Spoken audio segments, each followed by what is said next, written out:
Hi, I'm Barbara Rimkunis, and this is your Exeter History Minute. Today's topic is pottery, particularly the Lamson Pottery of Exeter.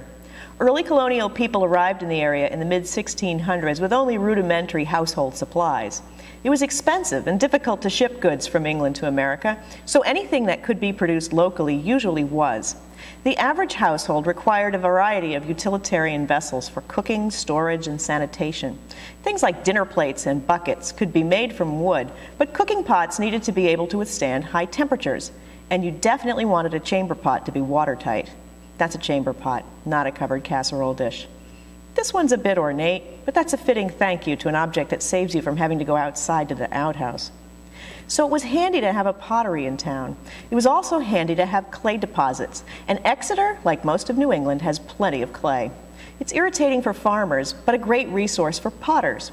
One of the early potters in town was a man named Jabez Dodge, who was well established by the time of the Revolution. The craft took years to learn, so businesses tended to stay within families. The Dodge family intermarried with the Philbrick and Lamson families, also potters. Jabez Dodge's grandson, Asa Lamson, ran the Dodge pottery in the mid-1800s and changed the name to Exeter Pottery Works.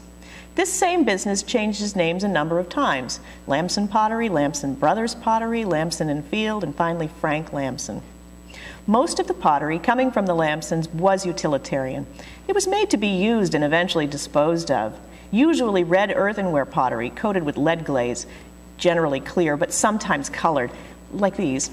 They made bean pots, jugs, milk pans, custard cups, wash bowls, spittoons, chamber pots, jars, vases, flower pots, and chimney safes. In the late 1890s, they began to sell stoneware crocks and jugs, although these were made in New Jersey. Salt-glazed stoneware, such as these, requires a kiln with a much higher firing temperature, so they weren't produced here. Frank Lamson loved working at the pottery wheel and continued to use the old techniques in Exeter until 1916, when he became a wholesaler. He loved showing off his craft. Here he is in 1914 using a pottery wheel on a parade float. He made coin banks for the Sunday school kids at the Baptist church. At the end of the school year, they got to break the banks and count the donation money, which must have been fun.